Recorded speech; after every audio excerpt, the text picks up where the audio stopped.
Okay, so hi, Amy. Hi. Firstly, thank you so much for taking the time to meet and to have this discussion. I know, obviously, with everything going on now, I can't imagine it's very difficult to concentrate. I know it's a very difficult time to be focused on this.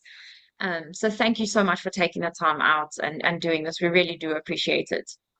Oh, no worries. No, well, thank you. It gets me to the end of my qualification quicker, so we'll get it done. Yeah, it's been a bit of a time coming, right? And yeah, thank you for having this discussion again. I know we have discussed a lot of this stuff, but yeah, thanks for having the discussion so that we can record it to send it through. Okay. Perfect. Okay, so today we're basically just going to be having a discussion on the health benefits presentation. So I'm just going to be asking you a couple of questions about the health benefits of Pilates. So we're looking kind of at the theory section that we were kind of discussing and learning about where we did the workshops, learning all about the health benefits.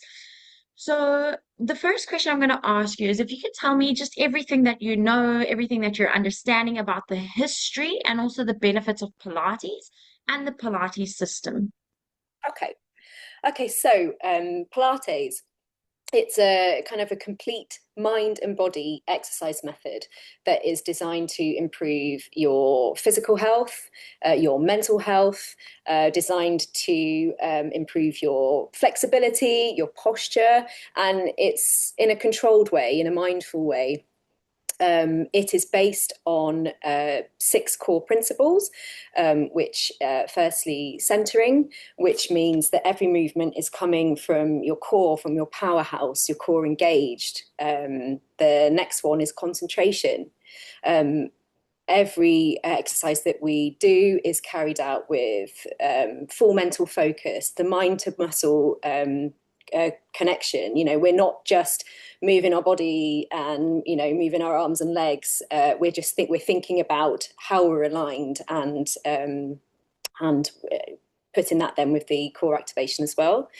The next one is control. Every movement should be controlled, not rushed, just slow. All movements are intentional. The next one is breathing. Every exercise we carry out in Pilates uses lateral thoracic breathing, and the movement is directly correlated to the inhale and the exhale. This also supports as well. We're carrying out the exercise as well. The next principle is precision. All movements have a specific placement and a specific purpose. And finally, the last principle is flow. All movements should be smooth and continuous and graceful. So, Pilates itself was developed by someone called Joseph Pilates in the 20th century. Joseph was a German born physical trainer, and as a child, he was quite sickly. So he worked really hard to develop a method to try and alleviate his own health issues. So he looked into different movement disciplines such as boxing, gymnastics, and yoga. And from all this research that he did, he created the method called contrology. So, contrology is the name of the 34 original movements that Joseph created, and he created this set of movements um, based on sorry, try again. So all of these movements were to be carried out with conscious control, like going back to the principles of Pilates, all carried out in this correct alignment. And using your breathing to oxygenate the body, he put these movements in a specific order. Firstly, to warm up the body, and then he wanted to bring up the intensity, and then bringing the intensity back down again. Um, so, so that was contrology. So, what Joseph did, he was in World War One. He worked with injured soldiers, trying obviously in rehabilitation to try and get them better after they were injured. And as part of this rehabilitation, he attached springs to the end of the beds, and this allowed the soldiers to carry out resistance-based exercises while they were still unable to walk, to obviously just to try and get them fitter while they were lying in bed. And this method that he created now has turned into some of the resistance-based apparatus that we now use today in Pilates, such as the reformer. So after Joseph had finished doing that, he emigrated to New York with his wife Clara, and they set up the first Pilates studio, and it was particularly popular with members of the New York Ballet. So they came to Joseph's studio to work on their own rehab, but it also, the Pilates movements themselves, helped the ballet dancers to improve their own practice, to improve their performances in the ballet. So in the studio, Joseph, he trained quite a few people while he was there. He had people that worked underneath him. These were people such as Eve, sorry, got the right names wrong, sorry.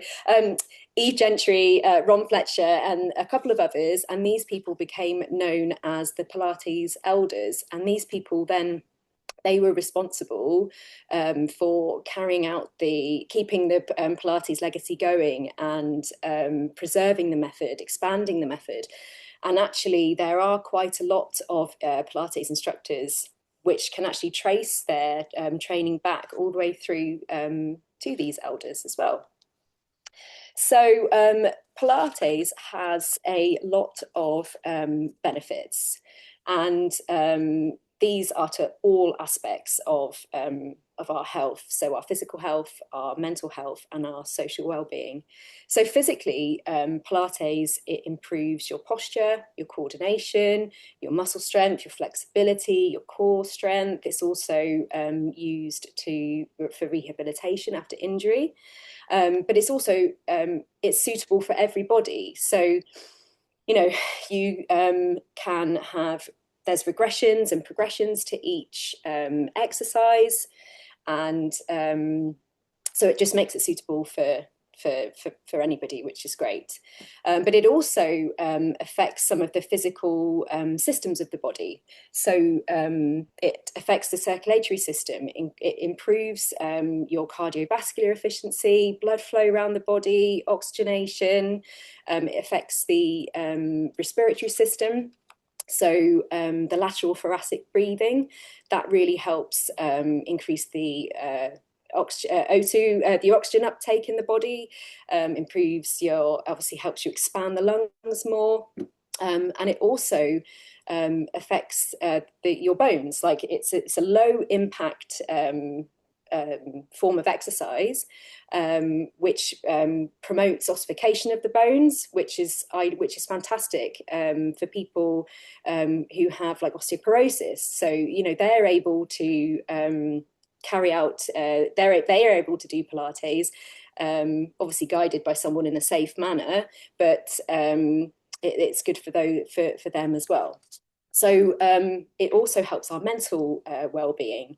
So due to any exercise really, but obviously with Pilates, when you're exercising, your body is releasing endorphins, which obviously helps your mood, which is great.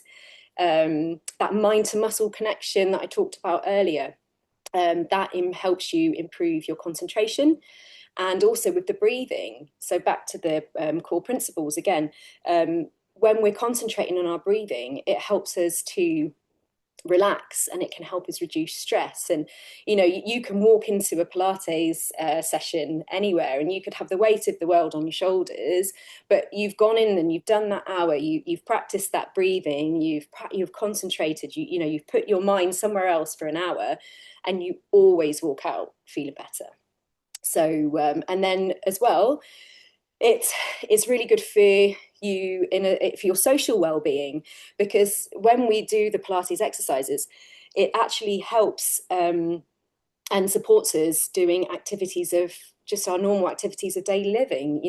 Lifting boxes. If you're moving house, well, you're able to do that a bit better. Climbing the stairs, because your hips are more flexible, that becomes easier.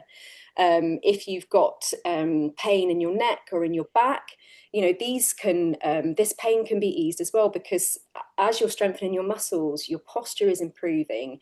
Your muscles are becoming stronger. You're able to support your body that bit better.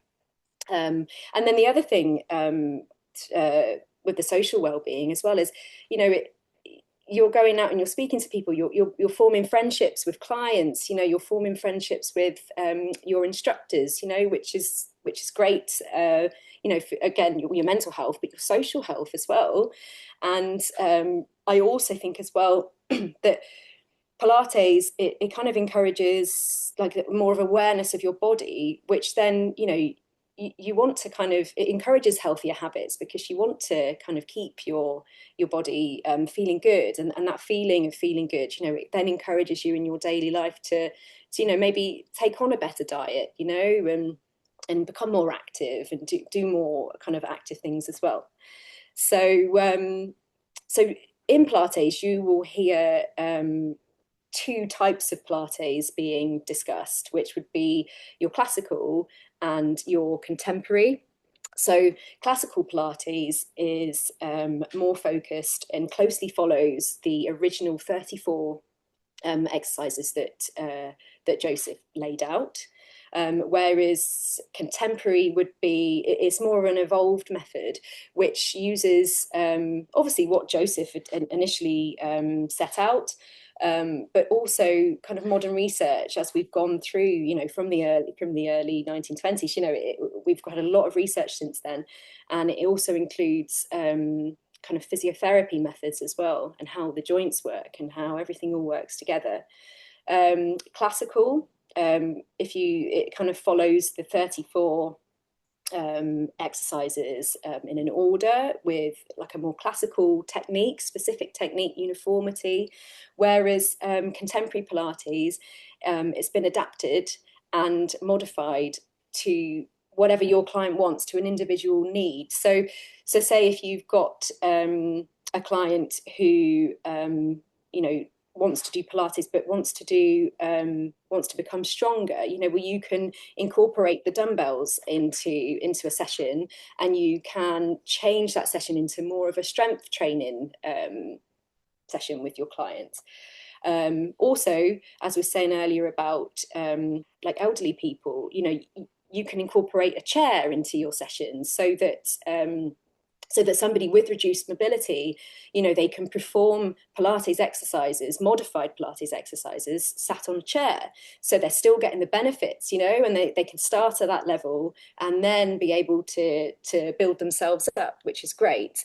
And then classical Pilates would only use the equipment that Joseph created, the Cadillac, the Reformer, and the Wonder Chair, whereas contemporary Pilates would incorporate small props such as like your magic ring, your chi ball, your resistance bands, foam rollers. We can incorporate all of this kind of modern day props and things into Pilates to obviously make the benefits even more. So the other thing I want to talk about as another benefit of Pilates is how it affects your posture. It's really good for your posture, and it obviously helps to improve it, because it retrains how your body is aligned. So all the movements, as I've said before, are carried out specifically. So the body is always in a correct alignment when you're carrying out these exercises. And actually, sometimes it can feel quite uncomfortable at first. I know doing an exercise such as the saw, or the spine twist, you're sat there with your legs, if you're doing the full version, you're sat there with your legs straight out in front of you, which can be really uncomfortable if you've got, if you've got tight hamstrings, or sitting up with your, with your spine really straight. That's become quite, sitting up with this really, tall posture is actually quite uncomfortable if you're not used to doing it, which just goes to show you now, like kind of our like modern day lives, how much our posture is affected by that. So, but from doing Pilates, I think you find that you incorporate some of these things into your daily life. So when you're driving your car, and I always find now, I'll sit up straight, my core's engaged. Actually, you're sitting having dinner, you're sat at the desk, you just, after you do Pilates, after you're in the session and you're thinking all the time about your core and your alignment, it just starts to come, just a bit more kind of into, you bring it into your daily life more often. But so the other thing as well is it strengthens your deep core muscles, so the pelvic floor and your transverse abdominis. And then when you strengthen these muscles, these then create a more stable base for you, like I said, in your daily life. And so you just naturally become more aligned. Your posture naturally becomes better, due to obviously going to the Pilates sessions. But yeah, I think that's about it, really. I mean, like I was saying about kind of how we live now in our modern day life. We're always on the phone, and we're sat at desks, and you've just, when Pilates becomes part of your life, I think you then, I don't, just naturally, just these kind of postural problems do naturally become resolved. So yes, there we go. Nice, beautiful. Very, very well done. So you spoke really beautifully about all the benefits, and you spoke about loads of benefits, and specifically you spoke about seniors, right? How they benefit. Is there anyone else that you think would benefit from Pilates? Like, who do you think benefits from Pilates?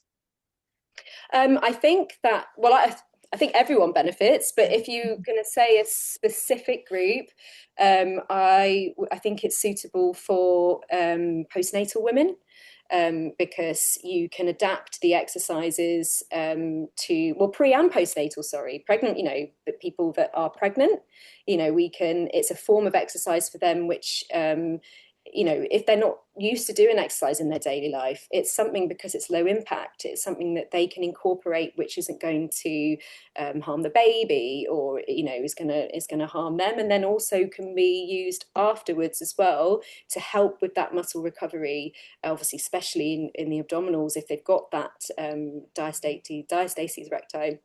It can be used, like it is, if they've got a full, split in the abdominals, you go and see a physiotherapist. But if it's to an extent where they don't need to do that, Pilates can actually help with them getting their muscles, back together again. So Beautiful.